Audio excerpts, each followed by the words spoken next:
his ministry. Why specifically 30? Well, we know something. When we look at 30 in the Scripture, for example, in the book of Numbers, we see that Aaron, he died in the wilderness, and the children of Israel mourned him for 30 years. We find that Miriam, his sister, died likewise. They mourned her for 30 days. And then ultimately, we know that Judas, he was the one that took 30 pieces of silver. Why? In order to conspire to put Messiah to death. So the number 30 always has to do with death. So what do we have here? Well, we have something very important. We have that Yeshua's ministry is for the purpose of death. And what is his death about? How should we understand that? Well, we know something. We're going to find out, John emphasizes this. Messiah dies on Passover. Why? Because Passover is the festival of redemption. Meaning his death had meaning to it. Meaning that his death had purpose. It was for the purpose of redemption. And therefore, if he's going to die for redemption purpose, you know what should come into our minds? Passover. And that's why, look at it carefully, verse 55. We read here in verse 55, and Passover of the Jews was very near, and many went up into Jerusalem from the villages before Passover, or from that region, before Passover, in order to purify themselves. Now, what are we to glean from that? Well, Passover, the festival of redemption. And what does redemption bring about? It brings about purity in our life. They went up in order that they might be purified by the blood of redemption. And this is what John is trying to convey to us. That Messiah, that his death is not without purpose. His death is not about end. His death is not about sorrow and grief. But his death is about a redemption that purifies sinners and position us where? Well, what did Passover do for the children of Israel? It set them on a journey into the promised land. And what we need to glean from that is this. When we receive Messiah Yeshua into our life, it sets us on a journey where we have been purified to enter into not the promised land, but the promises of God.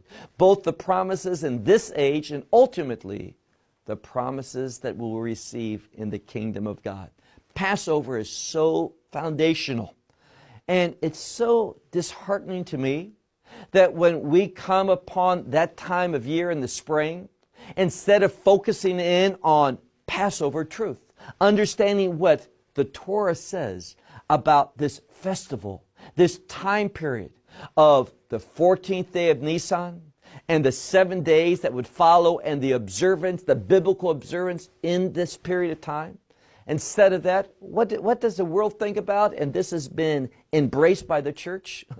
Stupid things like Easter egg hunts and rabbits and things along those lines, speaking about fertility and emphasizing spraying rather than emphasizing this new season of redemption that we're supposed to be drawn into, that our lives are supposed to manifest. And in the end, what are we supposed to be? The children of God. Redemption brings about obedience. So once more, look again at verse 55. It says, and the Passover of the Jews were near, and many went up into Jerusalem from the region before Passover in order to purify themselves. Therefore, they were seeking Yeshua at that time. And they were saying to one another in the temple, those who were standing in the temple, what do you think concerning him? Will he come to the festival or will he not? And notice the last verse, verse 57. We read here, but the high priests and the Pharisees had given a commandment. Now, let me tell you, they should not be giving commandments. they should be obeying commandments. Why do I say that? Well, when we look at the Torah, it says, do not add to it and do not subtract to it. Do not turn to the right or to the left, but be obedient. So what did they do? These Pharisees, these leaders, look at the end of this chapter, chapter 11, verse 57. It says, but the high priests and the Pharisees, they had given a commandment, in order that if anyone should know where he is, that they should disclose it in order to seize him. Now, here's the problem. They weren't thinking about Passover truth. They weren't concerned about preparing themselves. Doesn't say that they were purifying themselves to get ready for this festival. No, they were concerned with only one thing, and what was that? Seizing Messiah for one purpose, and that is to put him to death.